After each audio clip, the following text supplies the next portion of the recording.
I'm a gamer, so I like to have goals. I like special missions and secret objectives. So here's my special mission for this talk. I'm going to try to increase the lifespan of every single person in this room by 7.5 minutes. Literally, you will live 7.5 minutes longer than you would have otherwise just because you watched this talk. Okay, some of you are looking a little bit skeptical. That's okay, because check it out. I have math to prove that it is possible. And it won't make a lot of sense now. I'll explain it all later. Just pay attention to the number at the bottom, plus 7.68245,837 minutes. That will be my gift to you if I'm successful in my mission. Now, you have a secret mission too. Your mission is to figure out how you want to spend your extra 7.5 minutes. And I think you should do something unusual with them, because these are bonus minutes. You weren't going to have them anyway. Now, because I'm a game designer, you might be thinking to yourself, I know what she wants us to do with those minutes. She wants us to spend them playing games. Now, this is a totally reasonable assumption, given that I have made quite a habit of encouraging people to spend more time playing games. For example, in my first TED Talk, I did propose that we should spend 21 billion hours a week as a planet playing video games. Now, 21 billion hours, it's a lot of time. It's so much time, in fact, that the #1 unsolicited comment that I have heard from people all over the world since I gave that talk is this: Jane, games are great and all, but on your deathbed, are you really going to wish you spent more time playing Angry Birds? This idea is so pervasive that games are a waste of time that we will come to regret that I hear it literally everywhere I go. For example, true story, just a few weeks ago, this cab driver, upon finding out that a friend and I were in town for a game developers conference, turned around and said, and I quote, "I hate games, waste of life. Imagine getting to the end of your life and regretting all that time." Now, I want to take this problem seriously. I want games to be a force for good in the world. I don't want gamers to regret the time they spent playing, time that I encourage them to spend. So I have been thinking about this question a lot lately. When we're on our deathbeds, will we regret the time we spent playing games? Now, this may surprise you, but it turns out there is actually some scientific research on this question. It's true. Hospice workers, the people who take care of us at the end of our lives, recently issued a report on the most frequently expressed regrets that people say when they are literally on their deathbeds. And that's what I want to share with you today: the top 5 regrets of the dying. Number 1, I wish I hadn't worked so hard. Number 2, I wish I had stayed in touch with my friends. Number 3, I wish I had let myself be happier. Number 4, I wish I'd had the courage to express my true self. And number 5, I wish I'd lived a life true to my dreams instead of what others expected of me. Now, as far as I know, no one ever told one of the hospice workers, I wish I'd spent more time playing video games. But when I hear these top 5 regrets of the dying, I can't help but hear 5 deep human cravings that games actually help us fulfill. For example, I wish I hadn't worked so hard. For many people, this means I wish I'd spent more time with my family, with my kids when they were growing up. Well, we know that playing games together has tremendous family benefits. A recent study from Brigham Young University's School of Family Life reported that parents who spend more time playing video games with their kids have much stronger real-life relationships with them.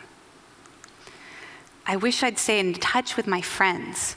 Well, hundreds of millions of people use social games like Farmville or Words with Friends to stay in daily contact with real-life friends and family.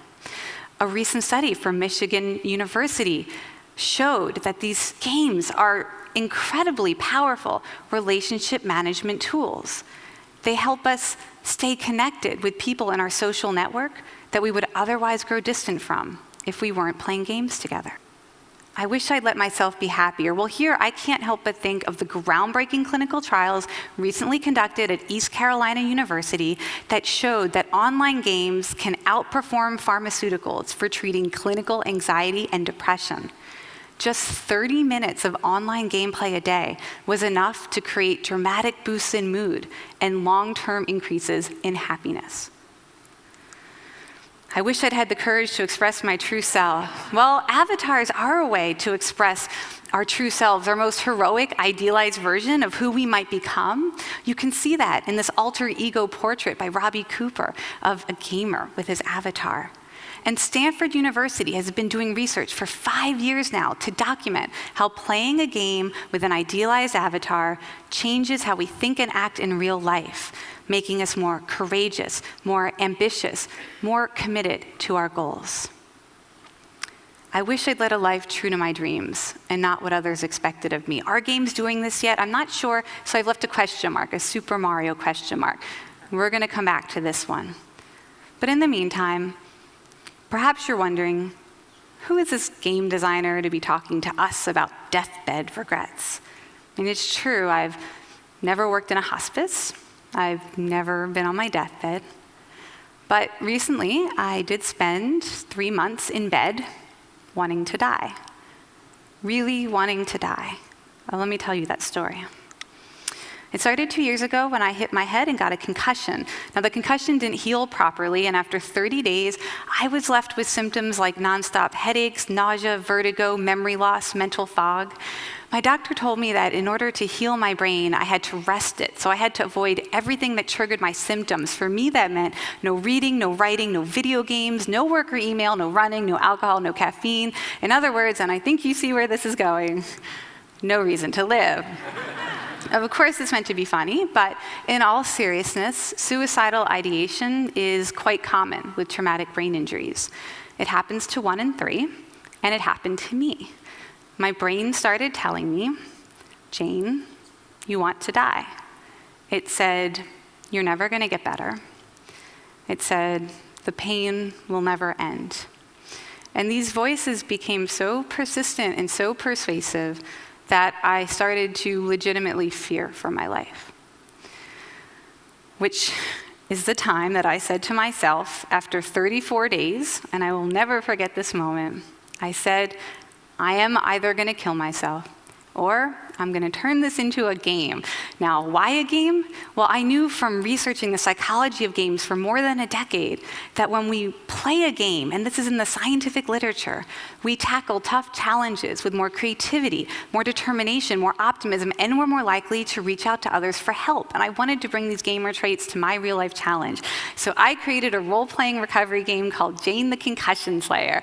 Now, this became my new secret identity. And the first thing I did as a Slayer was call my twin sister, I have an identical twin sister named Kelly, and tell her, I'm playing a game to heal my brain, and I want you to play with me.